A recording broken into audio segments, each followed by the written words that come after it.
Alright, this is part 2 of the geometric sequences and series video. Part 1 was actually recorded during spring break, and now part 2 I'm recording 3 weeks later on April 24th. But picking up where I left off, we're still writing rules for geometric sequences and finding sums of geometric series. When we left off, we were talking about the ladder, finding sums. And in particular, I sent you guys to page 668, where they showed you where this formula comes from. They sort of derived this formula.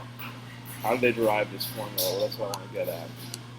So this formula at the bottom, now I'm going to push it off the screen. Well, they say, well, Sn equals this, minus, so I want to make some sense of this. And the way I like to do that is by plugging in numbers for variables to make it easy. So the numbers I'm going to plug in are from the last series that we just solved for. So there they lay it out in the first row, so I've laid it out in the first row here. Then they say, well, what if you try minusing r times that? Which seems like a random thing to do, but watch what happens, because r is, again, the number that you're multiplying by to go from term to term.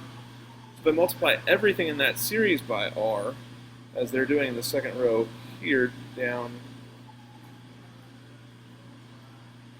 here, so they're multiplying everything by 3, and so that gives 2 times 3 is 6. 6 times 3, there's a little diagonal here, so you get this diagonal movement.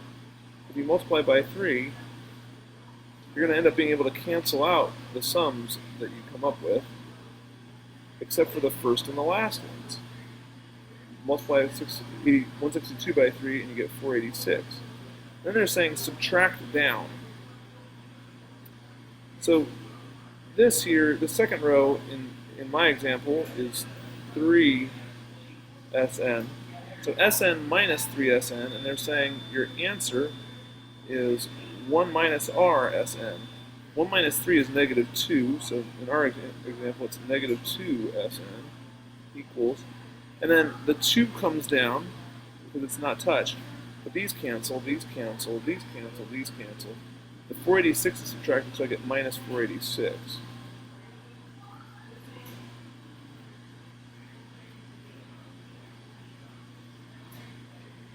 And that sort of corresponds to this line down here, a1 minus a1r to the n. Now, notice why the variables correspond with the numbers I'm putting. 2 is a1 times, is just a1 itself. 6 is a1 times r. 18 is a1 times r squared. So 6 is a1 times 3, 2 times 3. 18 is a1 times 3 squared, or 2 times 9.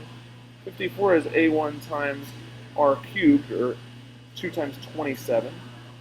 And you start to see, and then this is 2 times 81. So again, it's always, so this must be 2 times 3 to the 5th, right? 2 times 3 to the 5th power.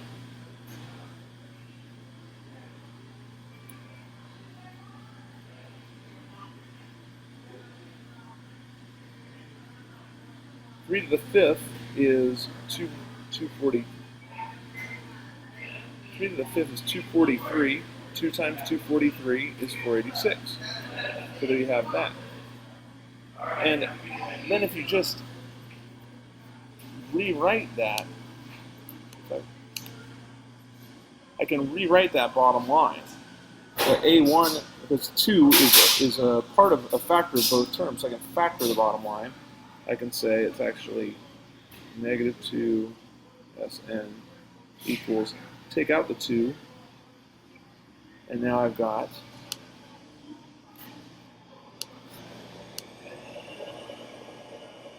one minus r to the n.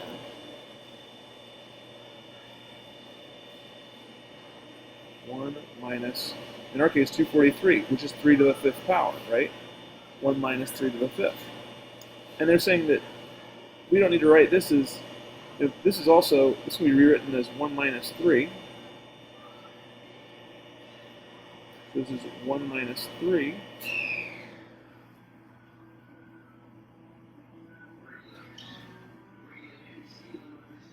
times s to the n equals 2 times 1 minus 243.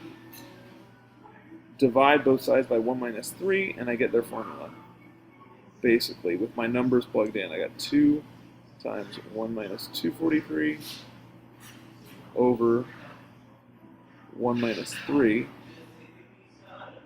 And just plug in, you can realize that this can also be written as 3 to the 5th.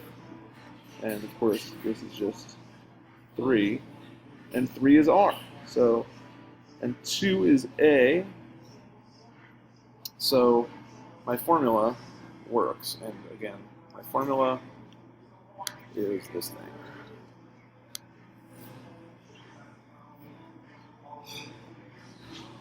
All right.